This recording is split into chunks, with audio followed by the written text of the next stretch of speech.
یہ ہے assertiveness، emotional expression. اور اس کو میں نے دوسرے مضامین میں واضح کیا ہے. سکون کلینکل ماڈل میں شیم جو پاکستانیوں کے حصے میں آئی ہے اس کو واضح کیا ہے کہ لوگ شرماتے ہیں. کسی ایک انسان کے سامنے کوئی بات کر سکتے ہیں، وہی بات کسی دوسرے انسان کے سامنے کرتے ہوئے شرماتے ہیں.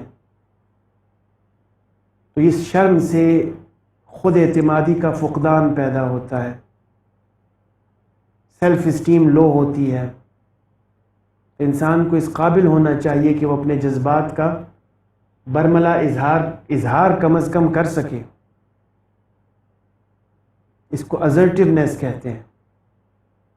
جو چیز اس کو اچھی لگے تو وہ بھی اظہار کر سکے، جو بری لگے اس کو بھی. One should have the courage to say no. یہ ہماری قوم کا من حیث القوم ایک مسئلہ ہے. سڑک پر روٹ لگا ہوا ہے تو ہم میں انکار کی گنجائش نہیں ہے، جرت نہیں ہے. سر جھکا کر کھڑے ہو جاتے ہیں. ہمیں جس طرح بھیڑ بکریوں کی طرح ہانکا جائے ہم اسی طرح سے ہانکے جاتے ہیں.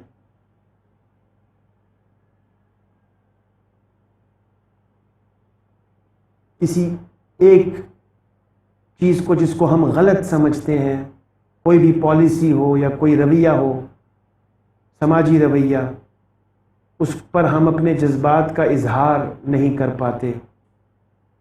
آزادی اظہار اور آزادی جذبات شروع سے سگمنڈ فرائڈ کے دور سے بہت ضروری سمجھا جاتا ہے نفسیاتی صحت کے لیے.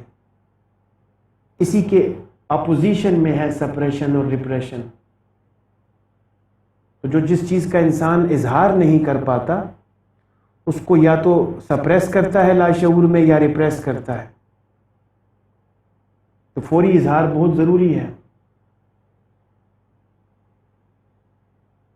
یہی میں ایک ایگزامپل سے آپ کو سمجھا دیتا ہوں کہ اگر آپ گاڑی میں تشریف لے جا رہے ہیں اور آپ نے اپنی والدہ کو ہسپتال لے کے جانا ہے اور آپ دیکھتے ہیں کہ کوئی انتہائی VIP پرسنالٹی کی وجہ سے سڑک پر روٹ لگا ہوا ہے.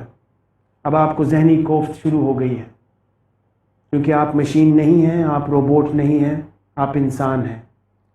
آپ کو ذہنی کوفت شروع ہو چکی ہے. آپ نے دانتوں کے نیچے زبان دے رکھی ہے، آپ کے ماتھے پر پسینہ آنا شروع ہو چکا ہے. یہ سب سائنز ہیں آپ کی فرسٹریشن کے اور اریٹیشن کے. لیکن آپ کچھ کرنے سے قاصر ہیں، اس لیے کہ باقی لوگ بھی کچھ نہیں کر رہے.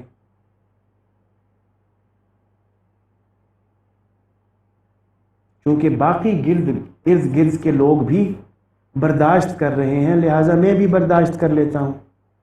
آواز اٹھانے کی ضرورت نہیں ہے، یا مجھے اتنا تجربہ ہو چکا ہے کہ آواز اٹھانا بھی بے فائدہ ہی ثابت ہوگا، میری بات کوئی نہیں سمجھے گا، لہٰذا مجھے خاموشی میں ہی عافیت ہے.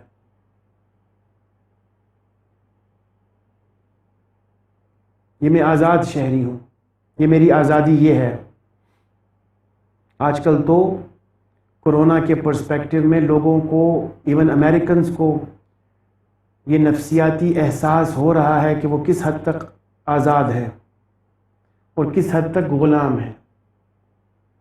تو بہر کیف جو چیز میں بتانا چاہتا تھا وہ یہ بتانا چاہتا تھا کہ اگر وہاں پہ کچھ نہیں کہا تو جو ساتھ لوگ بیٹھے ہوئے ہیں، والدہ بیٹھی ہوئی ہیں، بچے بیٹھے ہوئے، ان کے ساتھ ضرور اظہار کریں کہ یہ جو بھی ہو رہا ہے غلط ہو رہا ہے، نہیں ہونا چاہیے تھا. اگر اتنے فارمل ہیں کہ ان گاڑی میں بیٹھے ہوئے لوگوں کے ساتھ بھی اظہار کرنا مشکل ہے، تو پھر گھر جب واپس تشریف لے آئیں تو واش روم میں جا کے تھوڑا اظہار کریں. کسی کاغذ پر لکھیں کہ میرے ساتھ یہ ناجائز ہوا، مجھے اچھا نہیں لگا، مجھے برا لگا، پھر اس کاغذ کو پھاڑ دیں. کسی دوست سے ٹیلی فون پہ بات کر کے اس کے ساتھ شیئر کریں کہ آج میرے ساتھ یہ حادثہ ہوا، 20-25 منٹ کے لیے میں رکا رہا، ناجائز۔ تو جب آپ اظہار کریں گے تو پھر سپریشن اور ریپریشن نہیں رہے گا، پھر دل کی بھڑاس نکلے گی۔ تو جتنی دل کی بھڑاس دل میں جمع رہے گی اتنا ہی نفسیاتی مسائل کا باعث بنے گی۔ تو لوگوں کے سامنے اپنے جذبات کا آسانی سے اظہار کر سکنا چاہیے انسان کو، جو انسان نفسیاتی طور پر مطمئن ہو۔